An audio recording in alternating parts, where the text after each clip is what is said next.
Ladies and gentlemen, welcome back. Mesdames et messieurs, soyez les bienvenus. J'espère que vous avez déjeuné de bon appétit. Alors, je vous demanderai que tous les membres et les délégués qui entrent par la porte, eh bien, je vous demanderai de vous asseoir, simplement, de manière à ce que nous puissions commencer avec une partie très importante du programme d'aujourd'hui.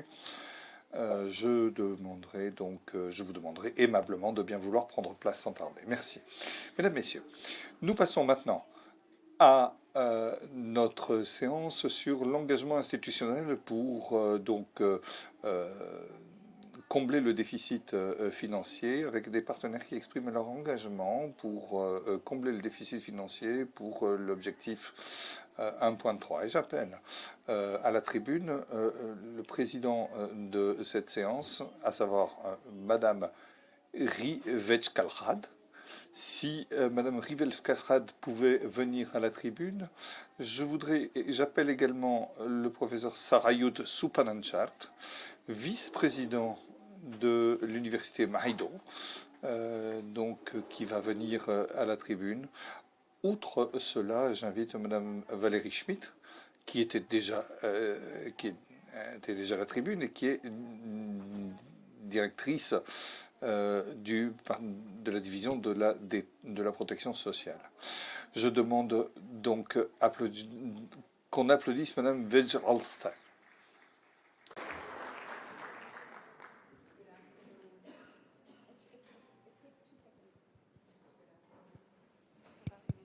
Right. Okay. Yes. Good afternoon. Thank you very much for allowing.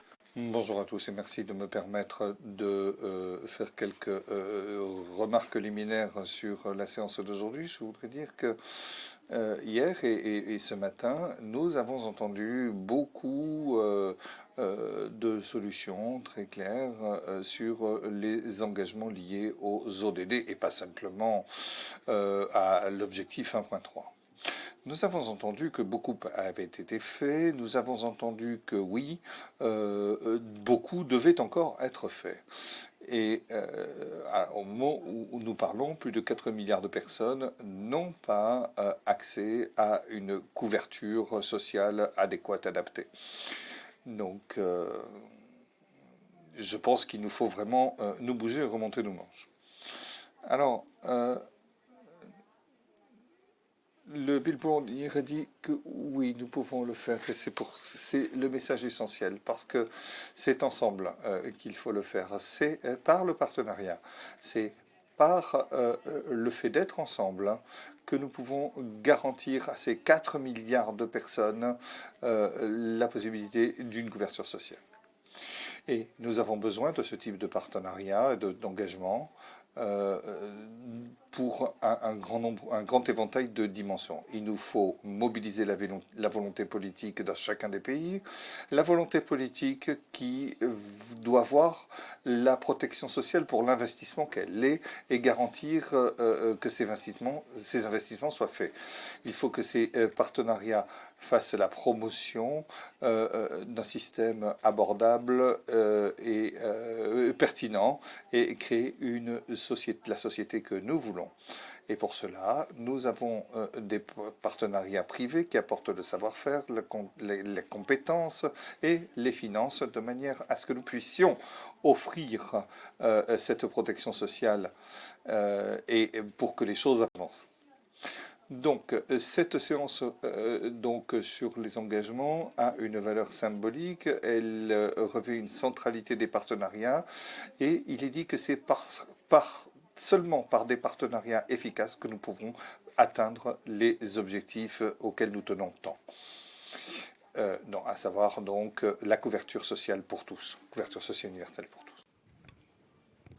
Thank you very much, Madame. Merci beaucoup. Est-ce que vous pouvez, s'il vous plaît, l'applaudir? And as a way of building on the momentum. Alors, eh bien, à partir de la dynamique qu'elle a établie, eh bien, j'ai le plaisir d'inviter les signataires du protocole d'accord entre l'Organisation internationale du travail et l'université Mahidol en Thaïlande.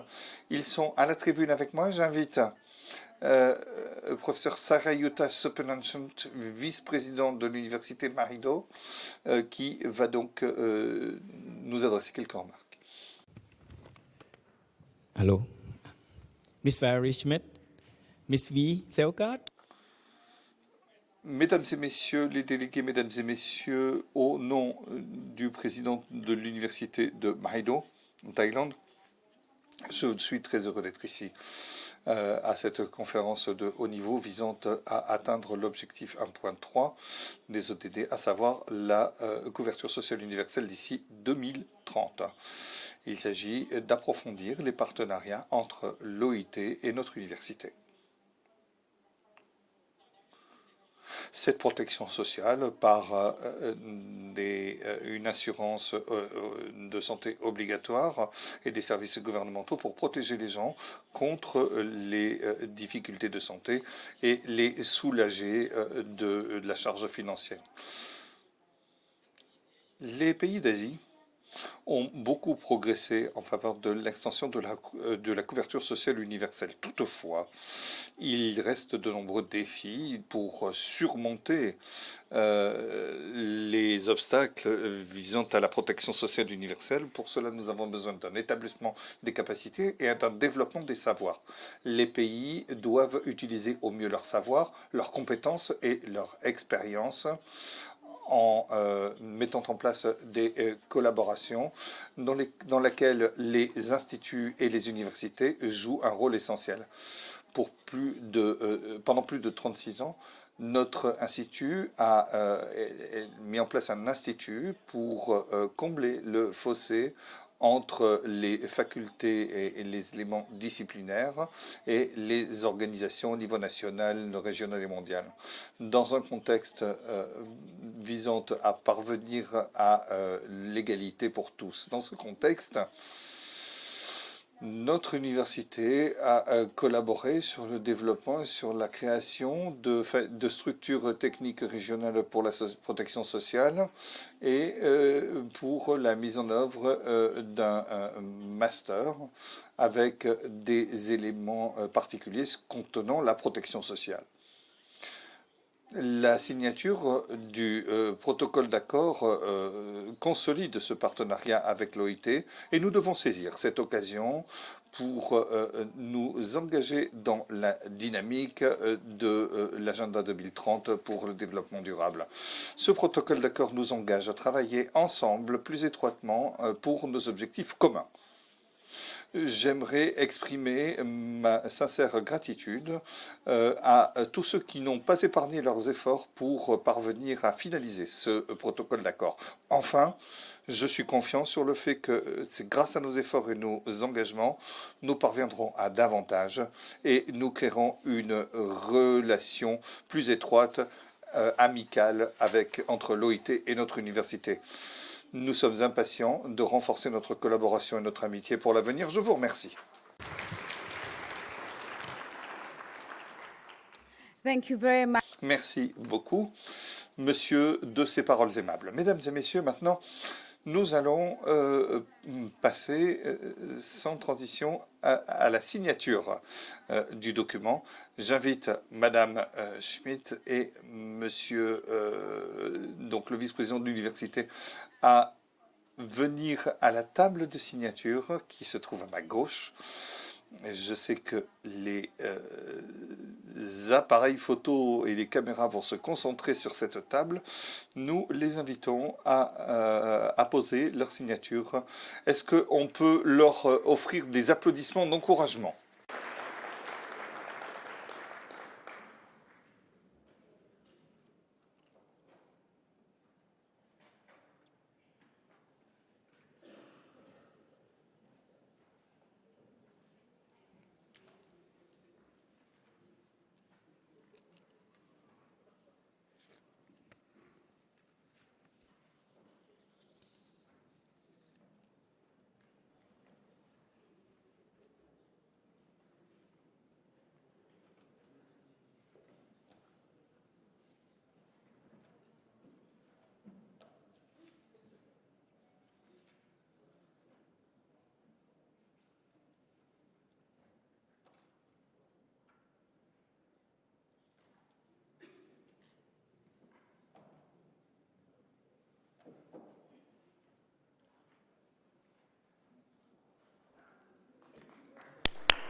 Congratulations to you both. Thank you.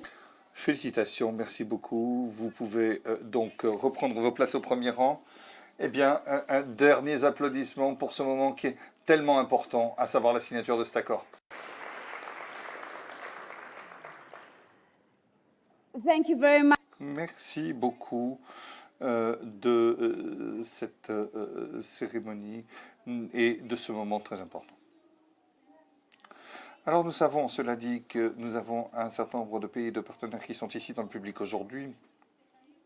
Il y a des engagements qu'ils souhaitent exprimer lors de cette cérémonie tout à fait particulière. Alors je vais inviter chacun des partenaires ou des pays représentés ici. Ils vont s'exprimer de façon très brève pour exprimer leur engagement en faveur des objectifs communs pour donc combler le déficit financier. Alors, je vais inviter le ministre du Travail et des Affaires sociales de la Somalie, M. Sadiq Wafa, dont l'engagement parle en faveur de la politique de protection au niveau national. Applaudissez-le pour l'accompagner à la tribune.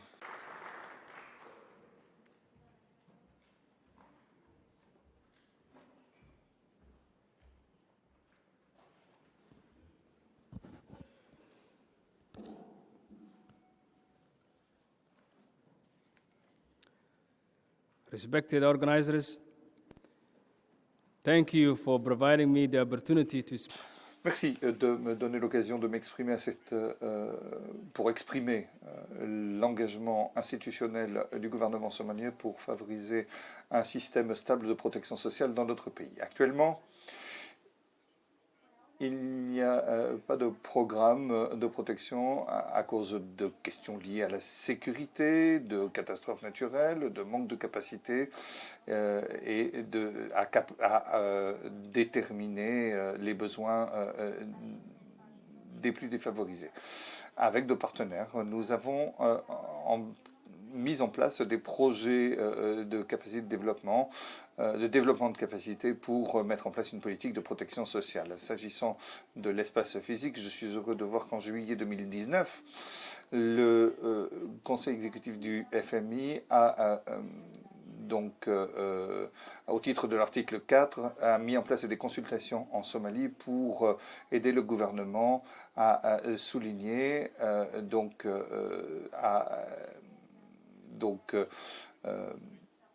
répondre aux besoins visant à un arrangement pour la protection sociale, avec une remise de la dette pour 2019. Voilà de bonnes indications pour que la Somalie parvienne à une décision pour mettre en place ces programmes. Tout ceci va aboutir à une réduction très importante pour créer un espace budgétaire. Le Premier ministre a mis en place une feuille de route. Il a indiqué que les investissements dans le secteur social, en particulier de la protection sociale, vont voir une affectation budgétaire très importante. Avant de parvenir à cet espace fiscal, nous travaillons avec des partenaires comme l'OIT qui va nous aider à recenser et déterminer des programmes où le gouvernement va pouvoir investir ses moyens qui créeront un véritable impact contre la pauvreté. Cette politique de protection sociale, le gouvernement veut favoriser et encourager la protection sociale en Somalie en mettant tous les moyens et pour garantir le principe selon lequel personne n'est laissé pour compte. Je vous remercie de m'avoir donné cette possibilité de m'exprimer. Honorable Minister, thank you very much. Merci, Monsieur le Ministre. Mesdames, Messieurs, permettez-moi de féliciter le ministre du Développement social de l'autorité palestinienne accueillez avec moi Monsieur Ahmed Majeldani.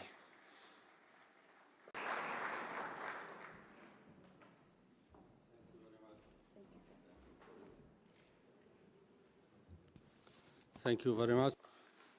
Merci beaucoup de votre invitation.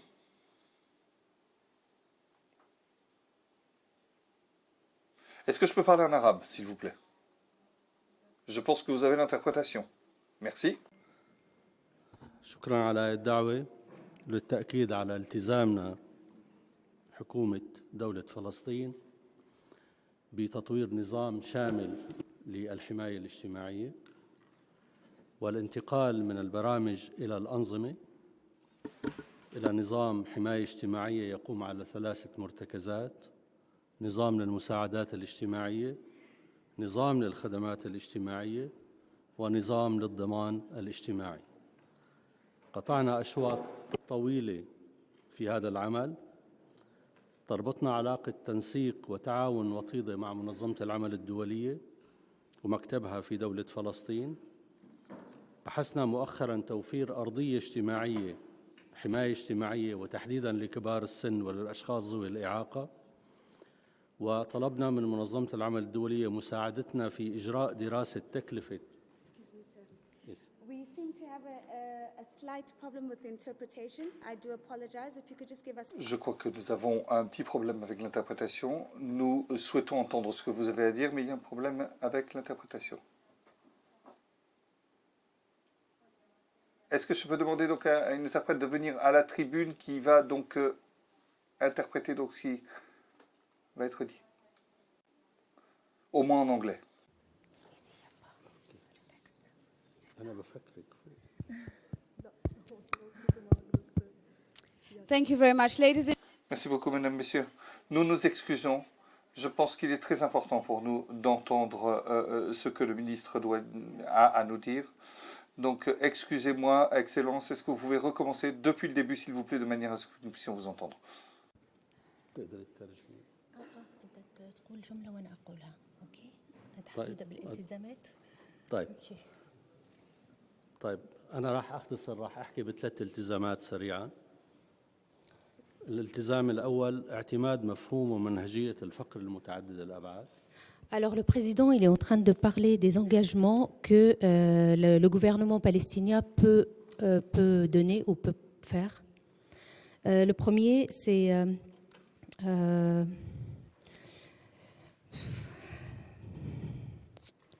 non, je suis désolée, je peux pas. Je suis pas prête.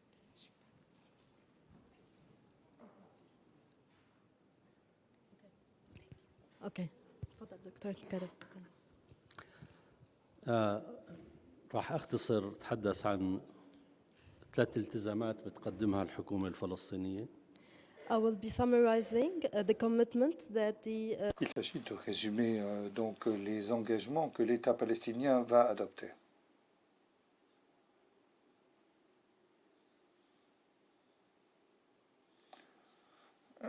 L'adoption d'un concept et d'un mécanisme pour la réduction de la pauvreté qui revêt différents aspects.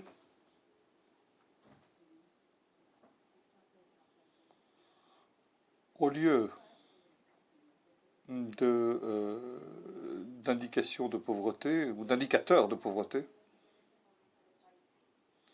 qui reposent sur les revenus et les recettes.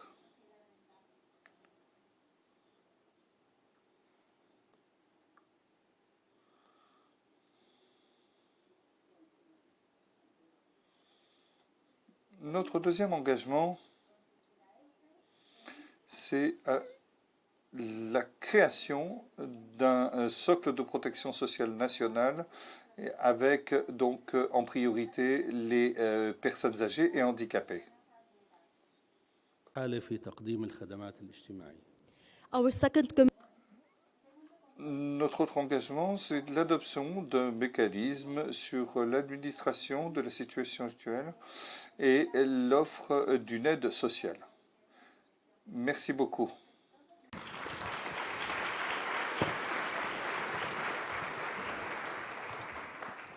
a very big thank you to the Honourable Minister and the Un immense merci à Monsieur le ministre et aux dames qui nous ont aidés.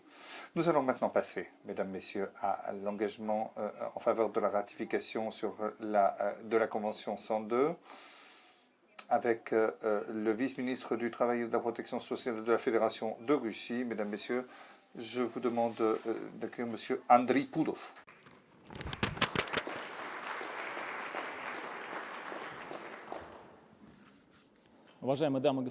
Mesdames et messieurs, je suis très heureux de vous souhaiter la bienvenue à cette semaine mondiale de la protection sociale. La Russie accorde une grande importance à la coopération avec l'Organisation internationale du travail et nous prenons comme référence les normes de l'OIT. Tout cela se reflète dans le programme de coopération entre la Russie et l'OIT pour la période 2017-2020. Pour la Russie, les droits de la population, de citoyens dans le domaine social sont une priorité et l'ont toujours été, quel que soit le sexe, la nationalité, l'âge, le lieu de vie et autres critères des populations concernées. Nous avons donc ratifié la convention numéro 102 sur les normes minimales de sécurité sociale. Cette convention est le document de base du droit international dans le domaine de la sécurité sociale et elle représente la base des codes européens et des codes d'Amérique latine. Nous l'avons donc ratifié. Nous avons ratifié cette convention numéro 102 et appliquons ces dispositions. Au nom de la Russie, nous nous sommes engagés à mettre en œuvre toutes les sections de cette convention, prestations maternité, prestations familiales, prestations invalidité, prestations de survivants et la mise en œuvre de cette convention se fera le 26 février 2020 en Fédération de Russie. Rappelons que nous avons préparé la ratification de cette convention avec les experts de l'OIT. Nous avons apporté une attention particulière au calcul du coefficient en fonction des gains intérieurs et nous tenons à assurer des prestations de pension optimales. Nous sommes également très reconnaissants aux experts de l'OIT pour l'appui qu'ils nous ont apporté. Nous avons travaillé ensemble, nous continuons à travailler ensemble. Nous pensons que ce travail se poursuivra encore. Nous remercions également nos députés. Dans cette salle, nous avons des représentants de la Douma qui se sont chargés de ces questions de sécurité sociale qui nous ont aidés à préparer la ratification de la Convention. Nous sommes tout à fait d'accord avec la position de l'OIT. Notre mission commune, c'est la lutte contre la pauvreté, l'amélioration du bien-être, la couverture sociale. Et j'aimerais dire quelques mots sur ce que fait la Russie dans le domaine de la réalisation des ODD. L'année dernière, Vladimir Poutine a signé un décret qui prévoit de mettre en place un certain nombre de mesures à l'horizon 2024 et notamment il entend augmenter le bien-être de la population, améliorer les prestations sociales et faire en sorte que s'épanouissent les talents. Dans le cadre de ce décret, eh bien, l'on a approuvé un certain nombre de projets, 12 projets interministériels pluridisciplinaires qui ont pour objectif d'obtenir les résultats consacrés par le décret. Et puis nous avons également un certain nombre de domaines, démographie, éducation, entre autres. Deux mots maintenant au sujet du projet national intitulé Démographie. Que mène notre ministre. C'est un projet interdisciplinaire qui nécessite que travaillent ensemble tous les départements. Ils se sont fixés un certain nombre d'objectifs, à savoir augmenter bien-être de la population, stabiliser la démographie. Nous pensons atteindre le coefficient accumulé de natalité de 1,7 d'ici à 2024.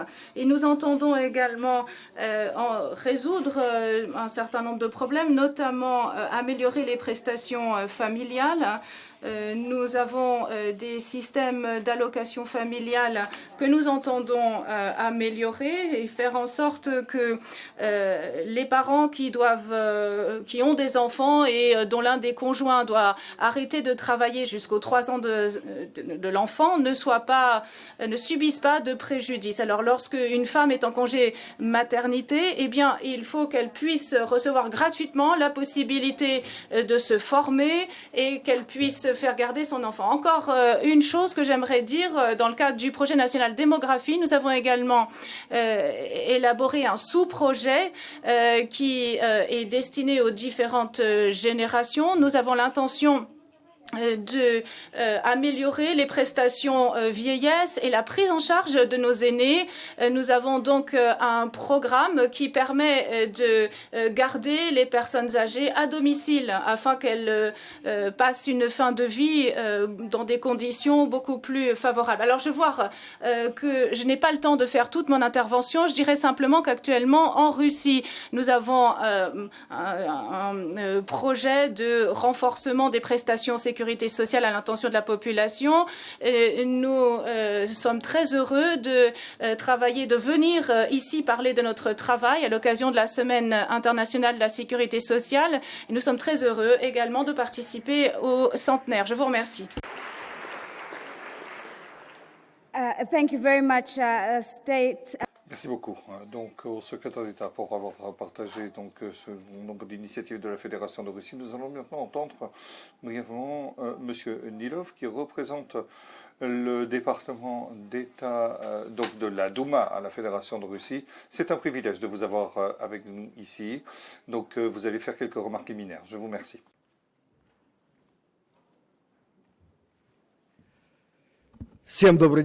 Bonjour à tous et je voudrais d'abord vous saluer au nom de la commission parlementaire qui s'occupe de la politique sociale au Parlement et je vous rappelle que nous célébrons le centenaire de l'Organisation internationale du travail et pour cela je voudrais aussi vous féliciter. Je m'associe bien sûr au ministre Pudov en disant que la convention pour la Russie, la convention 102 est très importante. Elle a ratifié l'année dernière et la Fédération de Russie a travaillé donc à partir du principe de tripartisme qui est un élément fondamental du document. Nous travaillons donc avec l'ensemble des pays, avec des spécialistes du BIT. Ce document a fait l'objet de discussions.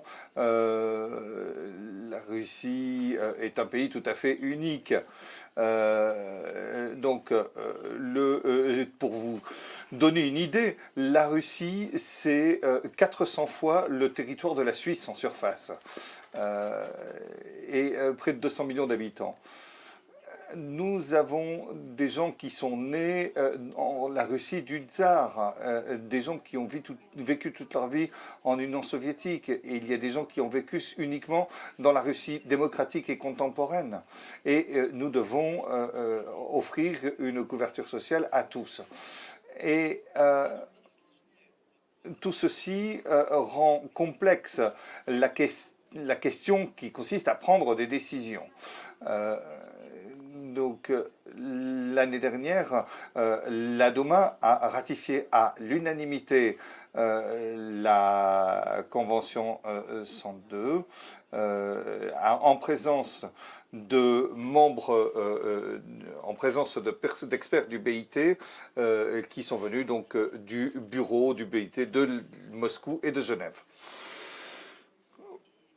Cela dit, pour nous, il existe des limites, mais nous devons, cela dit, aller de l'avant pour améliorer la situation, convaincus que nous sommes que la protection sociale commence à la naissance et se termine au décès. C'est comme ça qu'un État social doit agir Et c'est l'attention qu'il doit apporter aux gens. Bien sûr, il s'agit de consolider l'élément financier et il est essentiel de prendre de nouvelles décisions, de nouveaux engagements en comprenant que le domaine social est extrêmement sensible, extrêmement délicat et certains éléments doivent être discutés en tenant compte de ces particularités. Je vous remercie beaucoup de votre attention et dans le cadre de ces rencontres,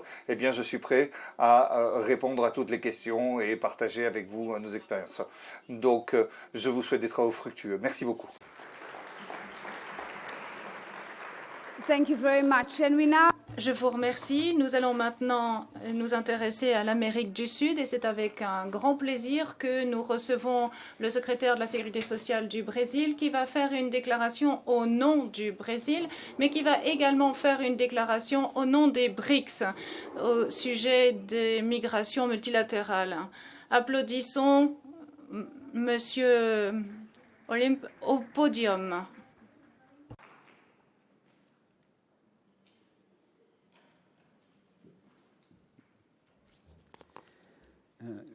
Good afternoon. Bonjour. Tout d'abord, je vais donner lecture d'une intervention au nom des BRICS. Ensuite, je parlerai rapidement des changements qui se font jour dans le système brésilien de sécurité sociale. Les engagements des BRICS en faveur de la protection sociale universelle.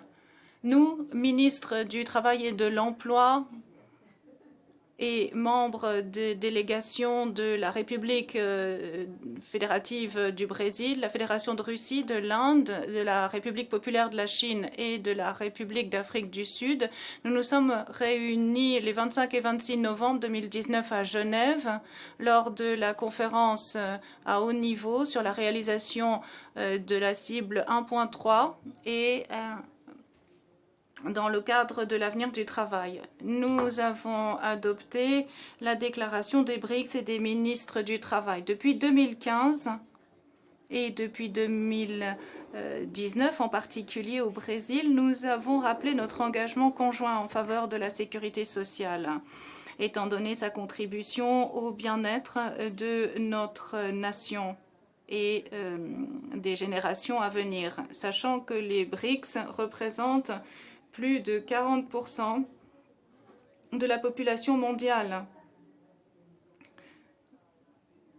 Et donc, nous avons une responsabilité particulière à l'égard de la couverture sociale de la population au moment du chômage, sachant que les formes de travail changent. Nous reconnaissons qu'il y a des enjeux communs auxquels nous sommes confrontés pour la sécurité sociale dans les pays du BRIC, qui sont l'emploi formel, la lutte contre les inégalités et la pauvreté, la fourniture de prestations sociales aux groupes difficiles à prendre en charge, en sachant qu'il faut créer un système qui va s'adapter à l'évolution du monde du travail et à la mobilité accrue des travailleurs. Nous réaffirmons notre attachement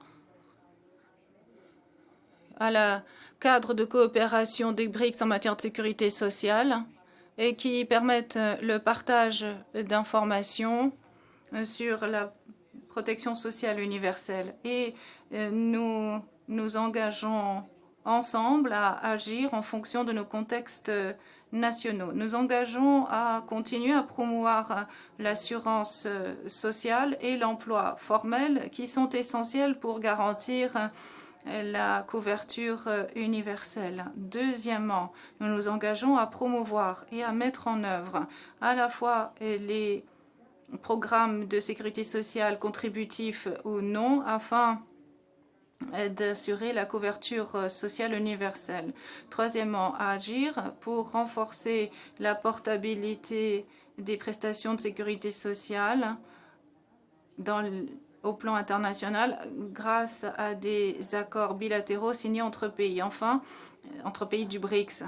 Enfin, nous engageons à renforcer les systèmes de sécurité sociale en fonction des normes de l'OIT et des dispositions de la Convention 102 et de la recommandation 202, ainsi qu'à suivre les lignes directrices pour l'administration de la sécurité sociale. Comme je l'ai dit, je vais maintenant parler du système de sécurité sociale brésilien.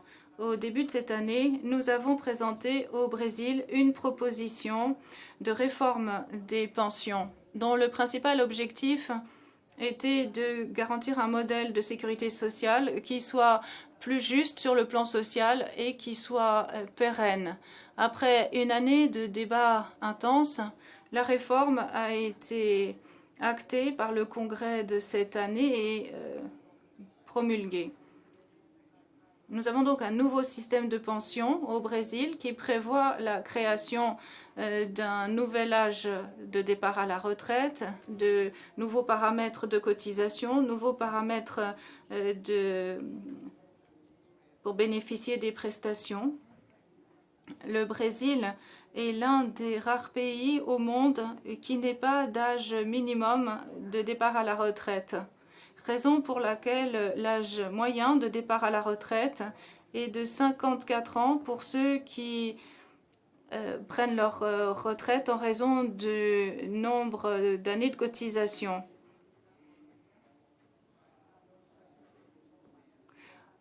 Dans le reste du monde, l'âge de départ à la retraite est de 60,5 ans pour les hommes. Le nouveau système de protection sociale prévoit le maintien des droits. Il n'y a absolument rien de changé dans ce qui a été acquis par les bénéficiaires.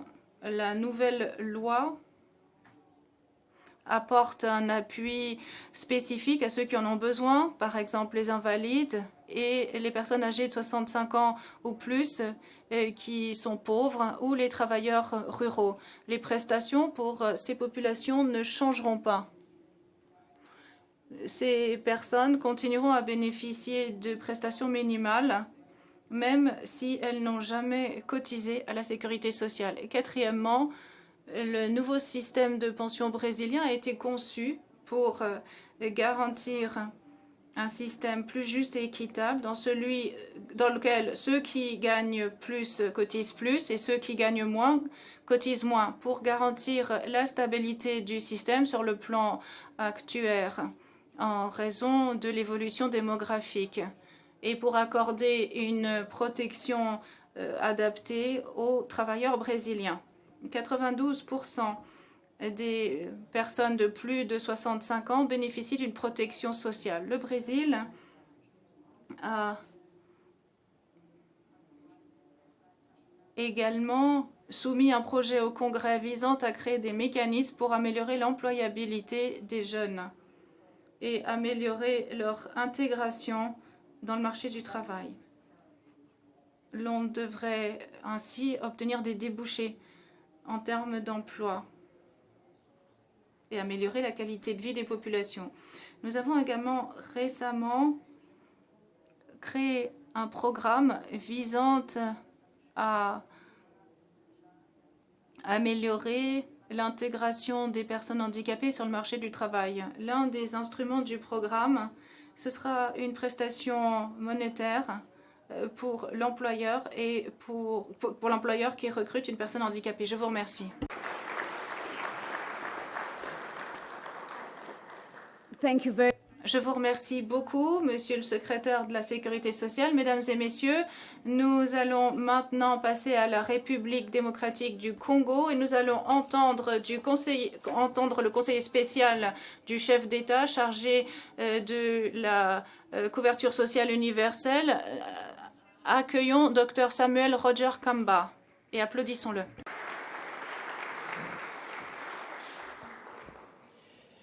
Merci beaucoup pour l'occasion.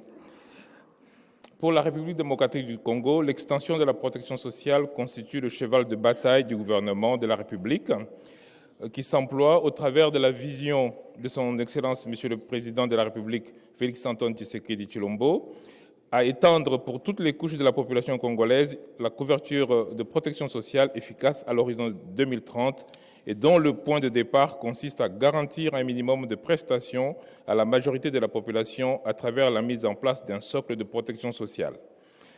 La République démocratique du Congo, avec 87 millions d'habitants, est membre de l'EIT depuis 1960 et en 59 ans, elle a ratifié 37 conventions, dont 8 conventions fondamentales sur 8, 2 conventions de gouvernance sur 4 et 27 conventions techniques sur 177. Malgré cela, jusqu'en 2018, le système de protection sociale en RDC avait comme caractéristique une insuffisance dans la couverture de santé, dans la couverture et dans la qualité, avec moins de 10% de la population qui est couverte et des problèmes de gestion et de satisfaction des bénéficiaires, avec aussi une absence de prise en charge efficace des indigents et un financement insuffisant et non pérenne. De ce fait, 2 initiatives sont retenues de manière à corriger durablement ces insuffisances. Il s'agit pour le chef de l'État de la RDC d'appliquer les 2 recommandations essentielles pour lesquelles la RDC reste reconnaissante vis-à-vis de l'OIT, et je cite la recommandation 202 sur le socle de protection sociale et la recommandation 204 sur la transition de l'économie informelle vers l'économie formelle. Pour faire la mise en œuvre de cette décision du chef de l'État, une démarche participative, décentralisée et progressive, et cette démarche est aussi inclusive. Nous avons décidé aussi que cette mise en œuvre repose sur une approche multi-acteurs basée sur la recherche des synergies et de complémentarité. La société civile et les collectivités locales sont des acteurs majeurs de la mise en œuvre et du suivi de l'exécution pour l'efficacité du programme. Et la redevabilité constitue un principe clé pour restaurer la confiance de la population et des partenaires vis-à-vis de l'État. Comme action prioritaire retenue, nous avons primo décidé que la finalisation de la mise en place de la Task Force Protection sociale pour une meilleure coordination, et ce processus permettra à l'État congolais de valoriser l'expertise des acteurs de la société civile en vue de réduire sensiblement l'impact de l'économie informelle. Deuxièmement, nous avons décidé la poursuite de l'actualisation de l'arsenal juridique sur la protection sociale. Troisièmement, la mise en place des mesures d'encadrement de la gratuité des études primaires, qui sera bientôt suivie de l'organisation des cantines scolaires. Quatrièmement, la finalisation de la feuille de route relative à l'élaboration de la stratégie nationale de la couverture santé universelle, avec comme cible prioritaire les forces armées et la police nationale, les producteurs agricoles et les éleveurs, ainsi que les transporteurs. Signalons en passant que les enseignants du primaire et du secondaire disposent depuis fin 2011 d'une expérience pilote d'assurance maladie dans 3 provinces de la République, et cette assurance sera bientôt généralisée d'abord aux enseignants de tout le système éducatif avant d'être élargie aux autres agents publics de l'État. Cinquièmement, augmentation du budget de l'État en rapport avec la protection sociale à partir de 2020. Et sixièmement, accompagnement du ministère de l'Emploi, du Travail et de Prévoyance sociale dans la ratification de la Convention 189 relative aux travailleurs domestiques et mise en place des mesures d'encadrement pouvant permettre à cette catégorie sociale d'avoir accès aux prestations sociales et d'amélioration de leurs conditions de travail. Le programme du chef de l'État de la RDC étant ambitieux, la RDC salue l'initiative de partenaires mondiaux visant à atteindre les ODD USP 30 et souhaite s'engager à faire partie de cette initiative pour bénéficier de ses conseils, de son expertise et de ses orientations. Je vous remercie.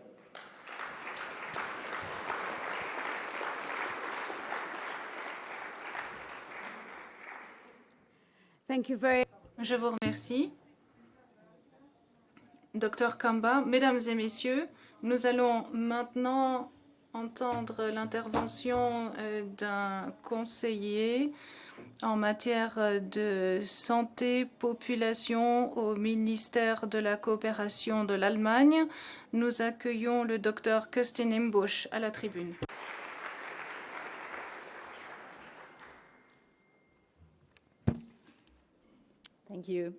Je vous remercie.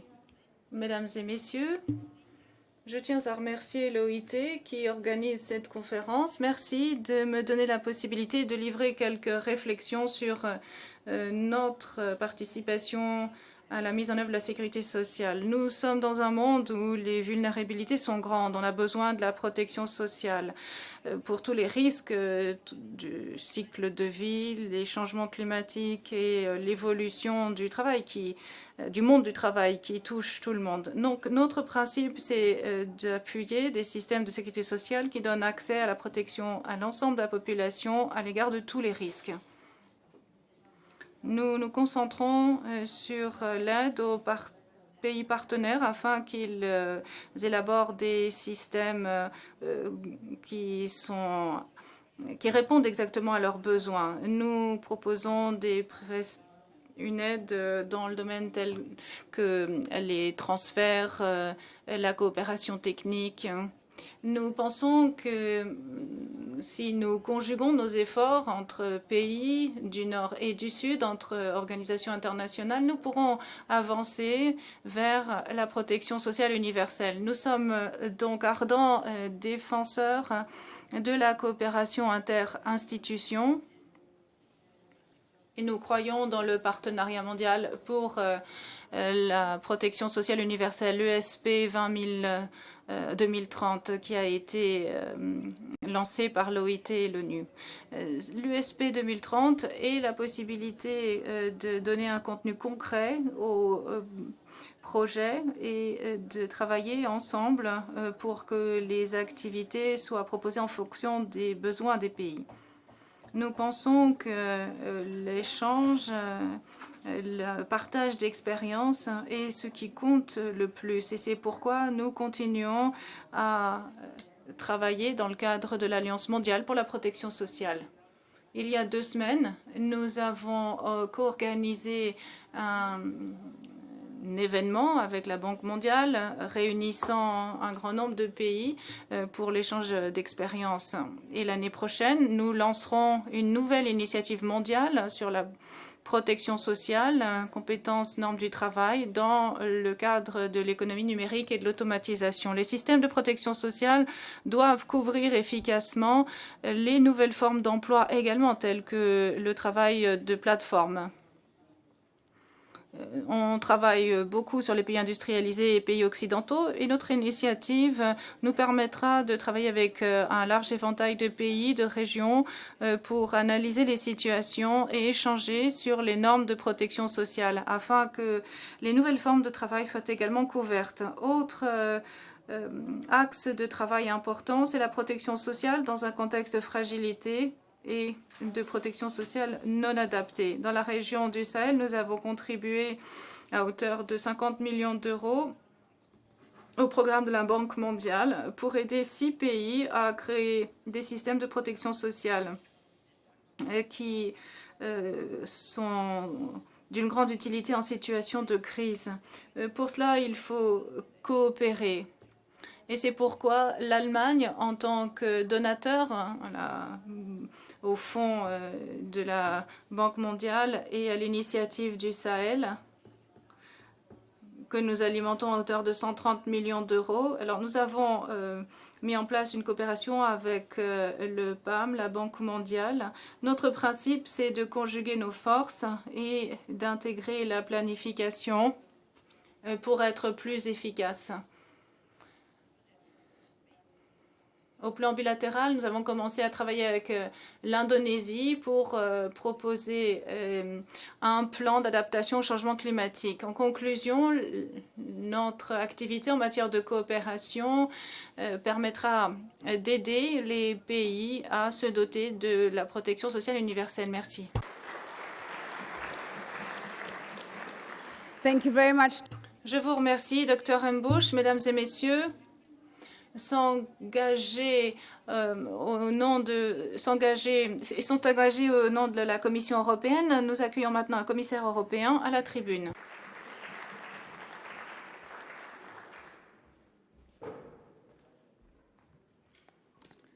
Excellences, mesdames et messieurs, tout d'abord, merci beaucoup de m'avoir invité ici aujourd'hui. Je tiens à féliciter l'OIT à l'occasion de son centenaire. Nous parlons ici et aujourd'hui d'engagement. Alors, parlons-en justement d'engagement politique. Tout d'abord, comme vous le savez, notre démarche a toujours été favorable à la protection sociale. Ça a été dit hier également. Le nouveau président de la Commission européenne a dit clairement qu'elle tenait à l'investissement dans la protection sociale au cours des prochaines années. Bien sûr, l'Union européenne investit à l'intérieur de l'Union européenne et à l'extérieur de l'Union européenne dans la protection sociale. Notre nouveau commissaire, Jutta Kuppalainen, a également, dans sa lettre de mission, indiqué clairement que le secteur social devait être appuyé. Ce dont on a parlé dans le cadre du nouveau budget de la Commission européenne. Vous savez peut-être que le budget de la nouvelle Commission devrait être approuvé l'année prochaine. Nous avons des cycles de 7 ans. Et ce que l'on aimerait, c'est 20% du budget total qui financent, qui investissent le développement humain, dont fait partie la sécurité sociale.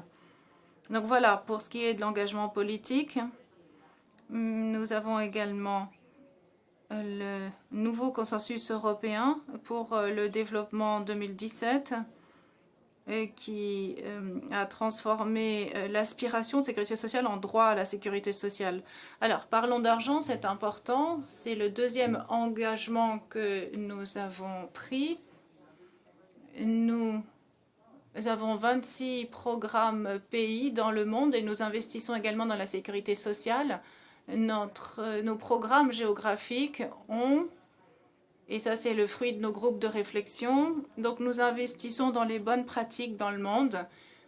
C'est ce qu'on appelle les programmes thématiques. On vient de commencer un programme mis en œuvre avec notre partenaire, l'OIT, l'UNICEF et la Coalition mondiale sur le socle de protection sociale pour établir des liens, et c'est très intéressant. D'un côté, la protection sociale à la gestion des finances publiques, parce que ce que l'on veut avec ce programme phare, avec ce nouveau programme, c'est vraiment voir comment nous pouvons au mieux financer les programmes. C'est très intéressant peut-être pour vous également, peut-être que vous ne connaissez pas ce type de bonnes pratiques. Nous avons donc 8 pays partenaires avec lesquels nous travaillons. Nous essayons de lier la protection sociale à la gestion des finances publiques. Donc ce projet se concentre sur la conception des programmes de financement et le suivi de ceux-ci. Ce qui pourrait être intéressant également, c'est que l'on essaye vraiment de faire le lien entre la protection sociale et nos programmes d'appui budgétaire. La plupart de la protection sociale, plus de la moitié de la protection sociale est mise en œuvre grâce à des initiatives d'appui budgétaire. Ce qui nous aide, encore une fois, à encourager le dialogue politique, ce qui nous aide également avec les pays partenaires à mettre en place des programmes de protection sociale. Comme nous le savons tous, et ça a été dit, beaucoup de pays ont des ministres de tutelle qui participent au dialogue politique, et ce qui permet d'harmoniser le paysage des filets de sécurité sociale. Encore une dernière chose que je pourrais dire, et je reviens à l'engagement politique. Donc j'ai parlé de ce que faisait la Commission, engagement politique, engagement financier. Et puis, j'aimerais souligner en tout dernier lieu notre engagement au niveau international. Donc, bien sûr, nous faisons partie du groupe USPS. Nous sommes également membres du SPS 2030. Et puis, dernière chose qui est souvent oubliée, eh bien, nous travaillons avec nos partenaires, qu'il s'agisse des partenaires internationaux, OIT, UNICEF, Coalition mondiale sur les socles de protection sociale, mais également avec beaucoup de nos États membres de l'Union européenne pour ce qui est de la mise en œuvre de nos programmes. Donc, au niveau opérationnel, au niveau mondial, nous sommes très actifs. Merci beaucoup. Thank you very much. Je vous remercie, Madame. Mesdames et Messieurs, nous recevons maintenant le conseiller technique du groupe thématique de la sécurité sociale de la Banque asiatique de développement, Madame Wendy Walker. Thank you. Merci, mesdames et messieurs. Tout d'abord, je tiens à remercier notre hôte, l'OIT, pour ce forum. Merci de nous donner la possibilité de participer et de présenter notre engagement en faveur du renforcement de la protection sociale dans la région Asie-Pacifique. La Banque asiatique de développement tient à créer un espace résilient, prospère. Et notre première priorité en tant qu'institution, c'est la lutte contre la pauvreté en mettant l'accent sur le renforcement du capital humain et la protection sociale. La stratégie de la banque prévoit que l'ensemble de la population de la région bénéficie de programmes de protection sociale. Nous pensons aider les pays membres à réduire les inégalités, lutter contre la pauvreté et à renforcer la croissance en relançant la productivité. Nous sommes engagés à proposer des socles de protection sociale et à réaliser la cible 1.3 dans la région Asie-Pacifique. Conformément aux besoins des pays membres en développement, nous sommes prêts à coopérer davantage avec nos partenaires, surtout au plan national. Deuxièmement, nous allons contribuer au suivi de la cible 1.3 des ODD en continuant à utiliser les indicateurs pour la région Asie-Pacifique. C'est grâce à la base de données que l'on peut assurer un suivi des dépenses et de la couverture. Nous continuerons à collaborer avec les partenaires pour le développement et autres parties prenantes afin de créer des capacités et de diffuser les connaissances, car grâce à des initiatives telles que le protocole d'accord ADB-OIT, grâce à des forums qui ont pour objectif intensifier les échanges sud-sud. Enfin, nous allons renforcer les résiliences des communautés par rapport au changement climatique catastrophe dans la région grâce à une meilleure gestion des risques et à une consolidation des programmes de sécurité sociale. Merci. Thank you very much, Madame Walker. Ladies and gentlemen, making a commitment in the context of the project with the ILO, we have the... Merci. S'engager constitue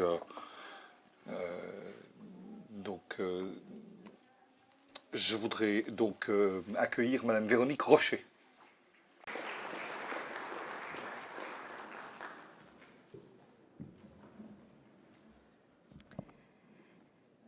Good afternoon. It is an honor to be. Bonjour à tous, je suis très honoré d'être ici aujourd'hui, d'avoir la possibilité de vous expliquer ce qu'est ce projet. Et en septembre 2019, Fast Retailing l'OIT a lancé un projet pour améliorer la protection sociale pour les travailleurs asiatiques. L'OIT a fait une analyse comparative dans les pays comme le Bangladesh, le Vietnam, la Chine, des systèmes de protection sociale. En Indonésie, l'OIT va engager des organisations gouvernementales, des employeurs, des associations d'employeurs, des associations pour trois objectifs. Garantir un revenu minimum et empêcher les chômeurs et leurs familles de tomber dans la pauvreté, faciliter le retour à l'emploi par le service à l'emploi et acquérir des compétences pour trouver un travail plus facilement. Nous espérons que les femmes pourront avoir accès à de la formation professionnelle et un meilleur revenu, considérant des études selon lesquelles les femmes passent davantage de temps pour le bien-être familial et le travail auprès des enfants. Nous travaillons avec Uniqlo, Comptoir des cantonniers et autres. Nous avons un concept qui signifie que les flux sont faits pour tous avec des systèmes de fonctionnalité de bonne qualité. Dans ce contexte, qui a fait les vêtements et pourquoi? Il est important pour nous que nos clients sachent que ceux qui fabriquent leurs vêtements travaillent dans un environnement sûr. Nous voyons en Asie une évolution du marché du travail, étant donné l'évolution rapide des besoins. C'est particulièrement vrai dans le secteur du vêtement en Indonésie. Tout ceci s'est amélioré, mais il y a toujours des lacunes à combler pour protéger les travailleurs et leurs familles. Nous espérons qu'à partir de cette étude comparative du marché du travail, les systèmes de sécurité sociale pourront permettre de comprendre les difficultés liées à nos problèmes de production et trouveront une solution pour prendre des mesures systémiques pour améliorer l'environnement des travailleurs en Asie. Facilitating a la responsabilité de respecter les droits de l'homme. C'est une attente élevée de la part de nos acteurs, y compris les investisseurs. Nous travaillons dans notre chaîne d'approvisionnement par une association de nos propres initiatives avec le secteur et une plateforme multipartie prenante. Mais par ce partenariat avec l'OIT, nous espérons étendre notre impact et trouver des solutions à des questions auxquelles font face tous les travailleurs, non seulement les travailleurs dans notre chaîne d'approvisionnement, mais les autres, en renforçant les politiques nationales. Nous considérons ce projet comme un investissement et une chance pour les affaires. Nous pensons que en renforçant la protection sociale, les travailleurs se sentent plus sûrs au travail et donc les difficultés vont diminuer. Nous pensons que avec les nouvelles technologies et un meilleur état de meilleures conditions de travail, tout ceci, la productivité notamment, va s'améliorer. Il s'agit de renforcer les systèmes, donc notamment en Indonésie. Pour toutes ces raisons, nous nous engageons à hauteur de 1,8 million de dollars pour financer ce projet à l'OIT. Merci de votre attention.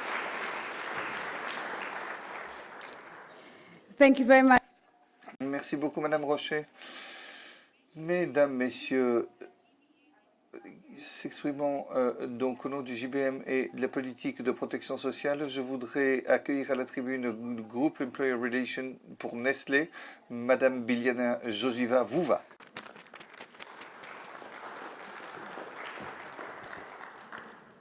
Dear Valérie, Your Excellencies. Chère Valérie, Excellence, Mesdames et Messieurs, merci de la possibilité qui m'est donnée à faire partie de à participer à cette séance au nom de Nestlé. J'aimerais saisir cette occasion pour remercier et féliciter l'OIT pour son travail important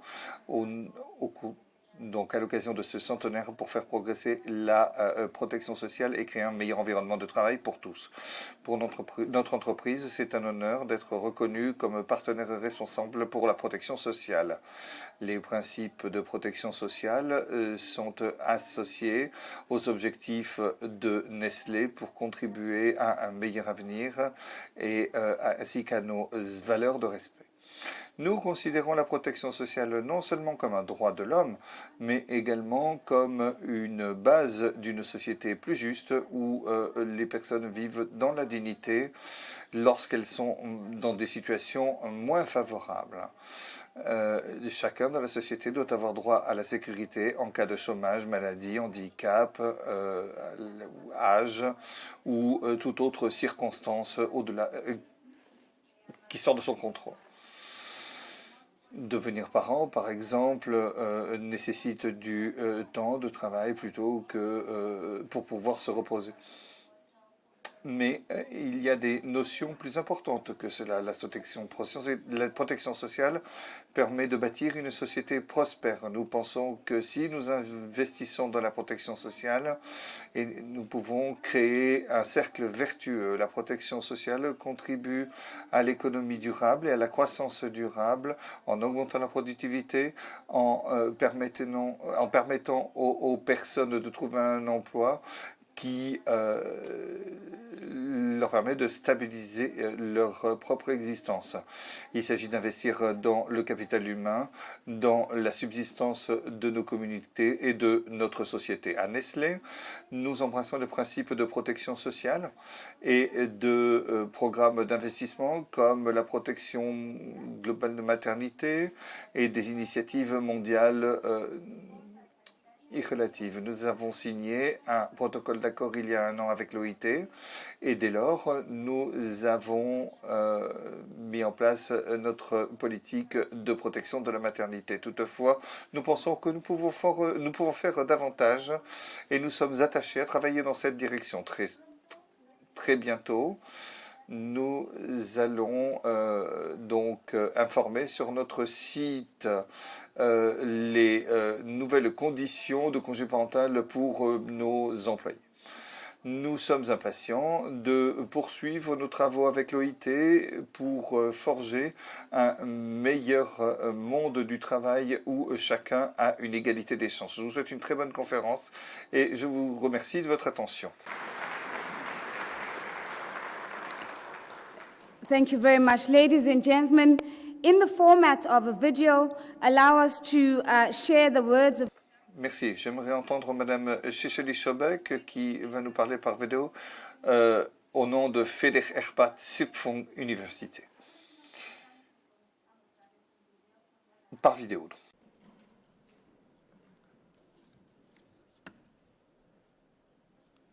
Let's move on to the... Ah. Est-ce que vous avez une vidéo? Vous êtes ici. Mais est-ce que vous pouvez l'applaudir, s'il vous plaît? You can come to the lectern. My apologies. Thank you so much.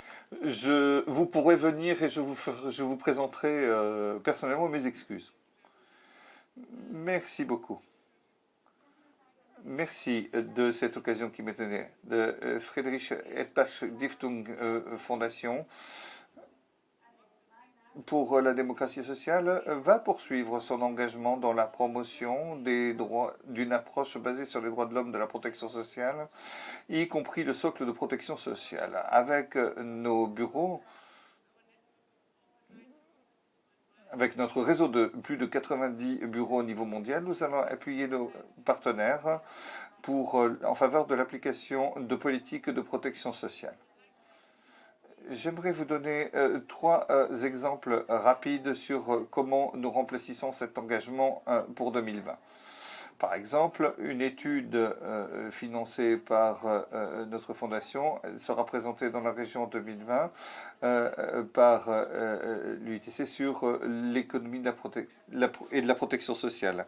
Par exemple, l'indice de socle de protection sociale élaboré avec donc un autre partenaire a été élaboré en 2016. Il s'agit d'investir pour parvenir au socle de protection sociale. L'indice est un instrument pour entamer des discussions sur les priorités nationales budgétaires et pour convaincre la majorité des pays pour qu'ils atteignent le socle de protection sociale, et c'est la plupart du temps financièrement faisable. C'est une question de stratégie, de volonté politique et de décision. Nous avons un instrument en ligne, un indice et un plateforme indicateur, donc facile d'accès, avec des comparaisons à long terme à disposition de tout le monde. Enfin, et pas des moindres, le troisième exemple que j'aimerais présenter est le fait que nous avons mis en place un projet avec 9 pays, avec nos bureaux dans ces pays, pour appuyer la création pour la société civile et la coalition syndicale. Nous aimerions sensibiliser et faire part de nos savoirs concernant les instruments internationaux et les normes comme les ODD et la recommandation 202. De même, nous aimerions appuyer les syndicats pour renforcer leur capacité visant à formuler des politiques et des exigences en matière de politique de protection sociale. Ce projet sur 3 ans est publié et s'intitule De la tour d'ivoire internationale aux réalités internationales. Voilà ce que je voulais vous proposer. Et nous avons également créé une vidéo que nos partenaires utilisent pour le plaidoyer. Et j'aimerais vous en faire part de manière à ce que tous les engagements qui ont été pris ici seront donc appuyés par cette vidéo. Merci beaucoup.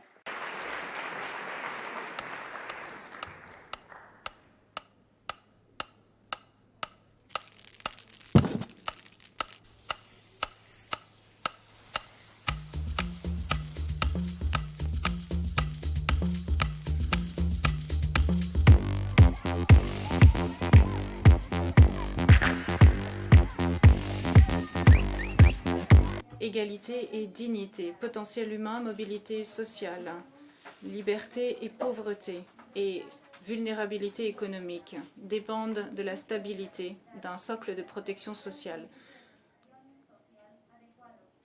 Le socle de protection sociale garantit les soins, l'alimentation des enfants, les soins de santé, l'éducation, la sécurité des revenus lorsque vous en avez besoin. Les investissements dans les socles de protection sociale protègent les libertés individuelles, augmentent le potentiel humain en encourageant à l'employabilité. Il permet de maintenir les moyens de subsistance en garantissant les soins de santé. Il sauve des vies. Il promeut la croissance nationale et le développement social. Votre pays et 186 autres pays se sont engagés à garantir les socles de protection sociale afin de respecter le droit universel et fondamental à la sécurité sociale. Aidez-nous à faire en sorte que votre gouvernement tienne ses promesses. Oh, what a beautiful.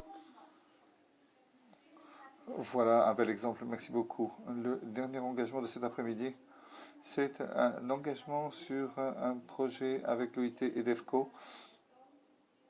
Il sera présenté par le membre de la coalition pour le socle de protection sociale. J'accueille à la tribune M. Vota van Kelliken.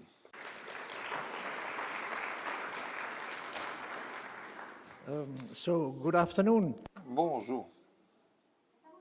Nous sommes prêts à danser, nous sommes une coalition mondiale. Nous voulons donc le socle de protection sociale. Nous allons danser ensemble. Très bien. Merci de nous inviter à cette réunion de haut niveau. Nous sommes la coalition mondiale pour le socle de protection sociale qui comprend plus de 100 acteurs non étatiques tels que les syndicats, la société civile et autres. Nous travaillons en faveur de la mise en œuvre de systèmes de protection et de socles de protection sociale conformes aux droits de l'homme, conformément également aux instruments et aux normes et recommandations de l'OIT. Donc, agenda 2030, recommandation 2002. Les membres de notre coalition s'engagent sur 5 sujets. Premièrement, une surveillance solide de l'application des 4 garanties sociales de la recommandation 202 de l'OIT. Deuxièmement, mécanismes nationaux et internationaux de financement de la protection sociale. Troisièmement, participation et conception, promotion, surveillance, suivi, application des socles des systèmes de protection sociale. Quatrièmement, action nationale et internationale nécessaire pour garantir un accès universel à la santé. Et cinquièmement, importance de l'égalité homme-femme et des politiques de soins.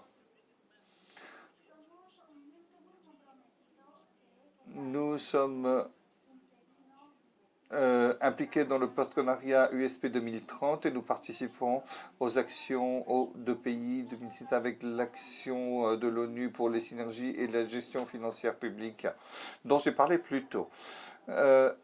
Nous sommes confiants sur le fait que ce partenariat entre l'OIT, l'UNICEF et l'Union européenne vont renforcer le dialogue national pour renforcer la protection sociale pour tous. Dans nos travaux, nous avons souligné 4 dimensions de la protection sociale. Il s'agit d'articuler le potentiel de transformation pour la protection sociale, pour l'égalité homme-femme, la réduction de la pauvreté, mais pour permettre aux personnes et aux sociétés de traiter les effets du changement climatique et de réduire les inégalités. Deuxièmement, nous favorisons le renforcement des partenariats, plaidoyer et lobbying pour le socle de protection sociale en soulignant les progrès et les manques pour renforcer la couverture, les financements adéquats et la justice. Troisièmement, nous recensons et aidons à surmonter les obstacles liés à la protection sociale, y compris par des avantages conditionnés qui peuvent être des obstacles et qui excluent les personnes marginalisées ou difficiles à atteindre. Quatrièmement, renforcer la responsabilité sociale par un dialogue et par le suivi. Enfin, notre coalition s'engage à jouer un rôle essentiel pour parvenir à une protection des systèmes et des socles de protection sur toute la planète. Je vous remercie.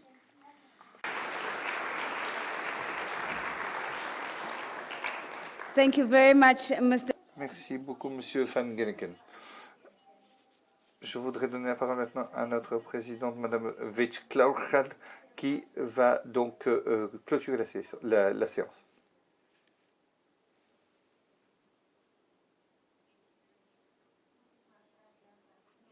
Merci, Madame le modérateur. Je pense que tous ces engagements parlent par eux-mêmes. Il sera très difficile pour moi de tous les résumer. Plutôt, je préfère dire qu'ils servent d'inspiration fondamentale pour nous tous. Et comme je l'ai dit plus tôt, ils donnent une histoire de ce qui est exigé et ils ressemblent à une valeur symbolique.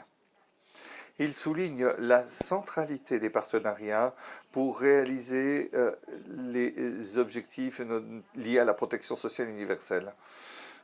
Donc il s'agit de revenir à ce que nous avons entendu au billboard de notre modérateur hier. Je pense qu'il est plus qu'approprié de recevoir une demande sur ce que nous pouvons faire ensemble. Je dirais plutôt que ensemble nous pouvons, mais ensemble nous devons, oui, travailler et nous devons donner des résultats pour garantir la protection sociale de tous. Merci beaucoup.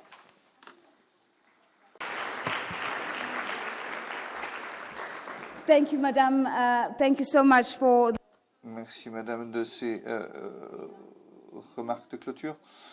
Nous allons passer maintenant à la clôture officielle de cette conférence de haut niveau. C'est un grand privilège pour moi d'inviter M. Moussa Amarou, vice-directeur général de l'OIT pour les partenariats et les opérations sur le terrain, qui va clôturer officiellement donc cette conférence.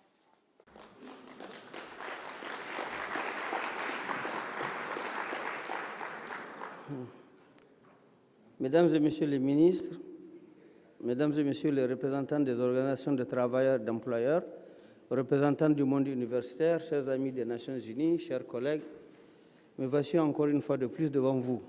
Mais c'est en fin de journée, voilà, je vais être court dans ce que je vais dire. C'est à moi qu'il incombe de prononcer la conclusion de ces 2 journées de conférence de haut niveau sur atteindre l'ODD 1.3 et la protection sociale universelle dans le contexte de l'avenir du travail.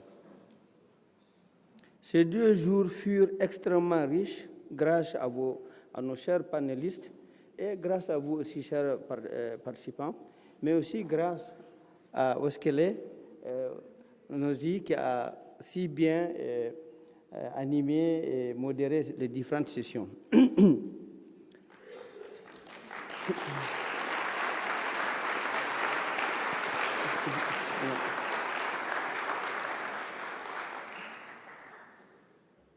Nous sommes partis de l'idée de la protection sociale comme un droit de l'homme, avec un grand H, qui, d'après notre directeur général, M. Guy Ryder, permet aux êtres humains d'être libérés de la peur du lendemain et de garder espoir dans l'avenir. Mais nous devons changer d'état d'esprit, comme nous les invite la secrétaire générale adjointe, Mme Amina Mohamed. La protection sociale n'est pas un coût. C'est un investissement avec de multiples retours sur investissement dans la croissance économique et la paix, la justice sociale, comme l'a rappelé la haut-commissaire aux droits de l'homme, Mme Michelle Bachelet. Elle a un effet, je parle de la protection sociale, elle a un effet multiplicateur et permet d'atteindre un bon nombre d'ODD, nous l'a expliqué Mme Lisa Courbiel des Fonds des Nations Unies pour le SDG. C'est aussi un investissement qui change la vie des gens au quotidien et la place des femmes dans la société. La protection sociale est la meilleure amie des filles, nous a dit Mme Saila Ruth, secrétaire d'État aux Affaires étrangères de Finlande. Et Mme Mireille Chatterjee, directrice à SEWA, nous a rappelé que de mettre une carte de sécurité sociale dans la main d'une femme, c'est renverser le pouvoir au sein de la famille. Nous avons compris que la réussite des pays ne devrait pas se mesurer seulement à l'aune de leur PIB, mais aussi à la mesure du degré de bien-être qu'ils parviennent à créer et à partager avec tous. Nous avons compris qu'en matière de protection sociale, nous avons besoin d'une boussole qui donne la direction, mais aussi d'une carte routière pour choisir la meilleure stratégie nous permettant d'atteindre la protection sociale universelle et d'éviter que nous tombions entre les mailles des filets. Madame Charamboro, secrétaire générale de la CSI, a rappelé que nous ne devrions pas nous contenter d'un filet de protection sociale, mais de développer des régimes complets basés sur un socle solide de protection sociale, offrant une protection adéquate et couvrant un large éventail de risques qui vont de l'accès aux soins de santé, aux allocations familiales, les pensions de handicap et de vieillesse et la protection en cas de chômage et d'accident de travail et bien sûr la maternité. Madame Sharon Barrow nous a posé cette question et vous avez la réponse bien sûr. À quoi sert-il de produire des richesses si c'est pour ensuite ne pas les redistribuer? Nous savons aussi qu'il n'y a pas une seule approche, mais que nous devons contextualiser les réponses. C'est ce que nous a rappelé la vice-ministre d'Afrique du Sud, Mme Molay, et que ce matin, M. David Cowdy, du Fonds monétaire international, a repris en parlant d'appropriation par pays ou de national ownership. Le BIT, de son côté, a rappelé à de maintes reprises que le dialogue social entre le gouvernement, les travailleurs et les employeurs permet d'atteindre les solutions pérennes des systèmes de protection sociale qui répondent et renforcent le pacte social. Les pays qui ont traduit la volonté politique en action ont fait des miracles. C'est le cas du Mexique qui a étendu en moins d'une année les pensions vieillesse à 8,5 millions de personnes âgées. C'est le cas de la Chine qui a atteint la couverture universelle pour la santé et les pensions de vieillesse en moins de 10 ans. Nous avons parlé de nouveaux défis du monde du travail et de la planète. Ces nouveaux défis, c'est la digitalisation, le changement climatique, les changements démographiques, la globalisation, les inégalités, etc. Et nous avons compris que la protection sociale est la clé pour faciliter les transitions individuelles et les transformations profondes de l'économie et de la société, mais qu'elle doit aussi s'adapter. En effet, M. Roberto Suarez, secrétaire général de l'OIE, a recommandé que la protection sociale s'adapte sans tarder aux réalités des travailleurs et des entreprises de l'économie informelle, afin de faciliter, dit-il, la formalisation de l'économie qui permettra aussi de générer plus de ressources pour la protection sociale. La protection sociale universelle est certainement l'un des éléments les plus pertinents de l'approche centrée sur l'humain que le BIT promeut dans le cadre de l'avenir du travail, a déclaré notre directeur général. Et l'exemple du Kenya nous montre comment la protection sociale est en effet centrée sur l'humain, car elle change la vie des gens. Il ne nous reste plus beaucoup de temps pour parler et de tergiverser. Nous sommes maintenant dans une phase où nous devons agir tout de suite. Il ne nous reste que 10 ans. 10 ans pour atteindre les ODD sur la protection sociale, a rappelé Mme Lisa Courbiel. Nous ne pourrons pas y arriver seuls. La tâche est trop grande et les défis sont immenses. Nous devons renforcer les partenariats et faire en sorte qu'ils se déplacent vers le niveau le plus opérationnel dans les pays. Tous les partenaires autour de la table ont une réelle valeur ajoutée et ce n'est qu'en trouvant des synergies que nous pourrons avancer.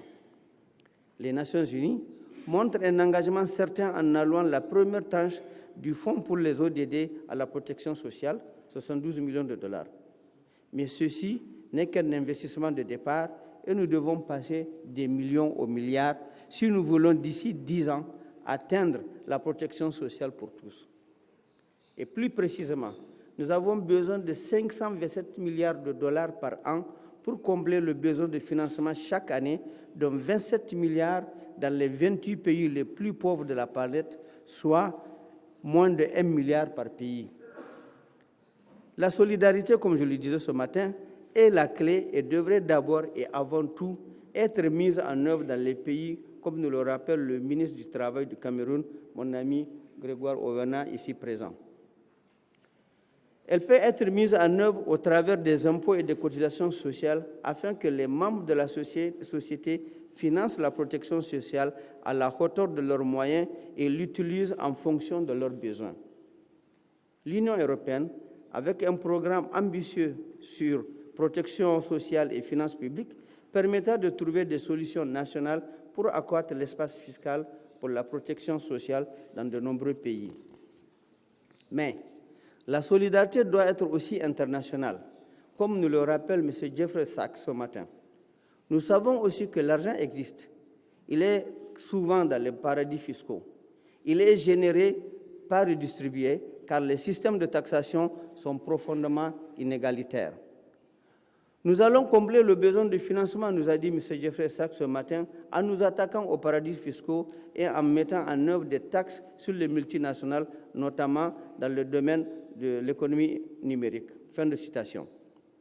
C'est ce que le G7 social et le G7 finance ont proposé cette année sous la présidence française, nous a expliqué Mme Anoucheh Carvar.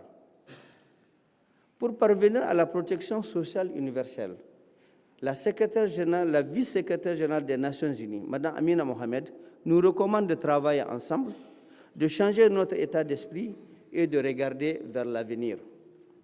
Alors, tournons notre regard vers l'avenir et essayons de bâtir ensemble une protection sociale de demain qui sera universelle, complète, adéquate, pérenne financièrement et socialement. Nous devons aussi faire en sorte qu'elle puisse s'adapter aux transformations économiques et sociales et climatiques aussi. C'est ce que nous essaierons de faire dans les 2 prochains jours pendant la deuxième partie de cette formidable semaine de protection sociale qui commence demain. Mesdames et messieurs, je vous remercie pour votre attention.